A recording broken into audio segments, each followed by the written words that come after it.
The exhibition has a very theatrical basis in that many of the works are works made in connection to theatre performances, starting with the maquette for the Magic Flute, the Mozart opera, which was a production I did some years ago. One of the other projections in the collection of Maxi is Zeno at 4 a.m., which is based on La Coscienza di Zeno, Italos Faber, the great Trieste writer. Then the third theatrical element in the exhibition is the maquette of the theatre of the production Refuse the Hour, which at the moment is in performance just down the road at Teatro Argentina, but which has another version inside the exhibition in the installation The Refusal of Time.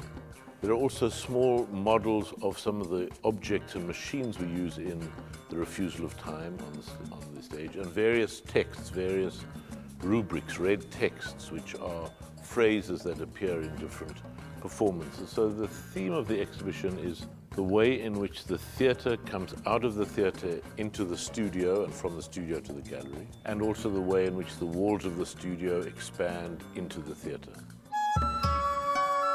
Vertical thinking is a way of thinking about landscape. So if you're in Rome, for example, your sense of the terrain is given horizontally by the movement of the river Tiber as it moves through the banks, the city spreading out from this bank. So you essentially have a horizontal kind of thinking.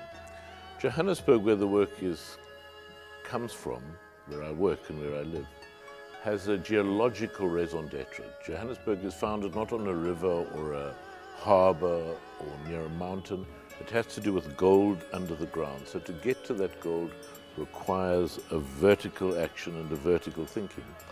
But vertical thinking also refers to making of films, in which the roll of film goes through the camera. It's also a vertical accumulation of images.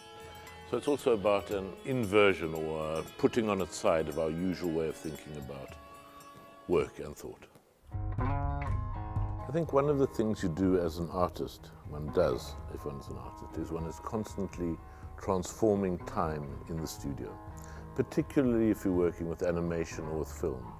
And one of the things when you work with animation is that time gets transformed into distance, into doing so many frames per second to achieve a movement.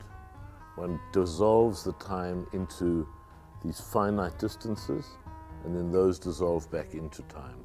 Or you transform time into sound, where you can stretch it and slow it down and speed it up. So there are many ways of transforming the abstraction of time into something concrete and changeable. In Refusal of Time, one of the interesting things that I was interested in was this early 19th century mechanics of bicycles, of wheels, of gears, of pumps that can expand like a bellows.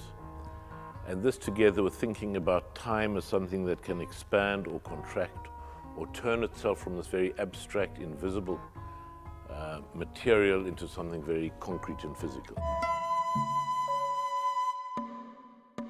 Cézanne said that you could draw the world by using a sphere, a cone, or a cube, and combinations. And so within those triad, you could say that the images of the cone correspond, of the megaphone correspond to the cone. The images of the world that are often seen in different images correspond to the sphere. And the images of flags and crosses and images like that, constructivist images, correspond to the cube of Cézanne. So it's taking these very formal, abstract things and finding them in the world. My general feeling is that the arts are vital in the way in which we constitute ourselves. That it's not to say that showing one film is going to transform a society, but it will transform particular people who are viewing it, who are ready for that new view that the film or the drawing or the book will give them. And so that's the basis on which it seems to me it's both an interesting but also a central, vital, profoundly necessary field to have around us, a field of images, of thoughts of other people in which we can see ourselves, in which we can find ourselves absent and look for ourselves in many different ways.